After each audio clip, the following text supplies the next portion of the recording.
Hi guys, for today's video, nakaayos na tayo. Papakita ko sa inyo yung makeup na ginawa ko. Wala pa akong lipstick This time kilay, ang arte no. And then yung eyeshadow na ginawa ko sa mata ko. And yung, tawag dyan, yung mascara. Hindi ako nag-eyeliner. Nag-bronzer lang ako ng konti dito para may mga kung ano-ano. Tignan natin ang liwanag. Pakak, ang lola mo. So ito lang yung problema ko. Hindi kasi ako nagba-brow gel. So ganyan siya. Tapos akong lipstick niya na. And ayusin ko yung hair ko. So yun yung makeup ko for today bago mag-meeting. At bago pumasok sa class. Oh my god. Mamaya mag-lipstick ako, papakita sa inyo yung final look. Medyo kinakabalan ko yung blush ko, pero para tumagal, diba? Tapos magre-retouch ko lang ng ganyan, diba? So, tanggalin natin to, mag-blower tayo, ayusin natin yung buhok natin. Oh, diba, ang pangit ang buhok natin. Para makita yung ganda. Manipis lang kasi yung buhok ko. Ang bango ng buhok ko, grabe. May ginagamit ako na conditioner, sobrang bango naman. Daily Fix ba yun? Yun yung pangalan. So, nakapang uniform na tayo pang Friday. Kasi may class tayo mamayang 11 to 5 p.m. Ang meeting namin ay 10 a.m. So, siguro, pag hindi natapos yun bago mag-11, nagbi-meeting, nagbabiyahe ako. Ganon. So, pinatay ko na yung ilaw. Babalikan ko kayo, pagkas ko mag-blower, kasi maingay. And mag-lipstick na rin ako, para makita nyo yung bugs, ganon. Cheers! Nagko-content yun. So, yun lang, para ma-share lang, di ba? Simula nung pagpasok ng 2026 kasi, pre-namis ko sa sarili ko na pagpasok ako palagi ng maganda ng maayos. Iwasan ko pumasok ng hindi naka-makeup. Last year kasi grabe. So, sobrang tamad ko sa sarili ko. Hindi ako nag-makeup. Pasok ako kilay lang, lipstick lang, tapos konting pulbo and that's it. Tapos kapag nahulas na, adjust na lang yan. Patong-patong na lang. Yung ganun lang. Eh ngayon, syempre, sabi ko sa husband ko, guys ako, bibila akong makeup, bibila ako ng, nakikita ko sa TikTok na kung ano-ano. Si Pau ba yun? Basta yung makeup artist na si Pau. Yung content creator din na Pau yung pangalan niya. Sobrang tonto ako sa kanya pag nagko-content siya about sa makeup. So nakikita ko yung mga makeup niya. Sabi ko yung easy, bumili ako noon. Sabi, tapos natutunan ko na dapat parang one lighter yung shade mo every time na bibili ka, lalo na pag acidic ka, since acidic na ako. So ganda, nakuha ko yung, ano ba to? Yung foundation, liquid foundation. Ano ako, and medium neutral, 3. So yan. Tapos bumili ako ng mga mascara, everything, lahat. Sinusuportahan naman ako ng husband ko kasi may gusto ko. May kailangan akong foundation and all, ayun. Nagsasabi naman ako, nagbibili akong ganyan, ganito, kaartihan ko. Okay daw. Basta sa kasiyahan ko. Support siya. Wala pa naman kami anak, so supportahan mo ko. Siya Rez. Marami pala kami anak, 5. 5 na may 4 na paa. Ewan ko, mahilig siya mag-adapt, Diyos ko, lahat adapt. Dami namin anak. So yun. Magastos kasi sobrang mahal niya. Simpleng ang dami ko na nakwento. Basta mag-blower muna ako pala. Kasi mag-meeting na kami mamaya. Tapos mag-lipstick na ako. Pakita sa inyo. I'll be back. Taran! I'm back. So ito na siya. Pag na-dry yung hair ko. Nag-blower lang ako. Gusto ko magpa-bangs. Pero kung ano-ano na naman naiisip ko sa buhay na ito.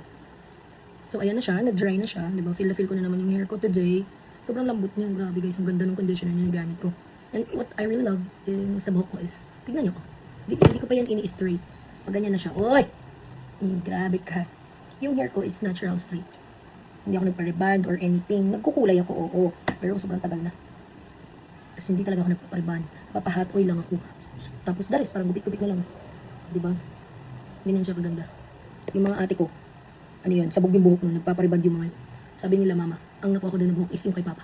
Yung sa mama ko kasi kulot yun, feeling gusto maging straight, nagpariband yan. Ayun yung nakuha na buhok ng mga kapatid kong babae.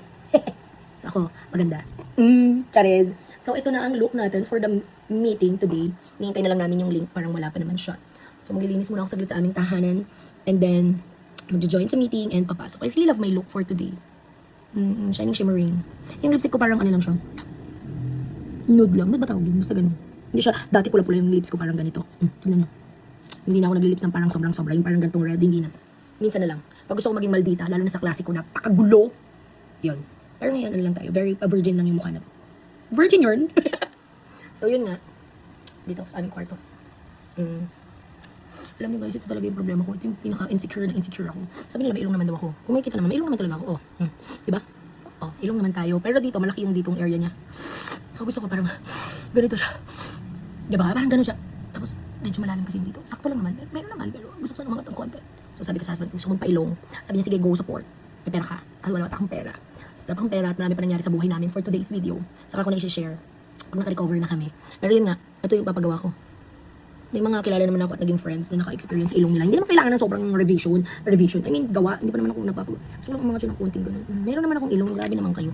Pero alam mo namin nagsasabi. Pag sinasabi ko, gusto ko magpa-ilong, ganyan-ganyan. Huwag na, matangos naman ilong mo. Ako po bangit. Medyo na matangos naman. So, pinag-isipan ko rin. Huwag na lang siguro. Maintenance pa. Diba? Pag-travel ko na lang. Tsaka pag ano pala, nailungan ka na, kailangan, ano pala, hindi ka na mga ano sa extreme activity. Diyos ko. Wild tayo. Pag may rides na bonggang-bongga, tinatry natin yan. Tapos, hindi ako marunong lumangoy, pero mahilig ako mag-dive. Doon nakakatawa. Basta, mahilig ako mag-dive. Basta bigyan mo ako life vest at merong lifeguard. Yan. Talon tayo dyan. Ganun ako. Eh, nalaman ko sa isang friend ko, bawal pala yung ganun. Kasi kahit isang taon or may ng ilong mo, kailangan ingatan mo pa din. So, parang iniisip ko, magpapailong ba ako? Kasi mo maraming mawawala sa akin. Bukod sa pera. So, yun lang guys. Ang dami na nakakwento. Gusto ko maging content creator talaga. Charis! Hindi ko alam. Basta, this is a part of my life na gusto ko lang i-share sa inyo. At sa susunod ng iba. Vlog tayo. Sayang yung purpose ng cellphone natin. Binilihan tayo ng mamahaling cellphone eh. Diba? Hindi gamitin natin. So, yun lang. That's it for today. It's me, your teacher Red of Alternative Learning System. And also, a businesswoman. Thank you!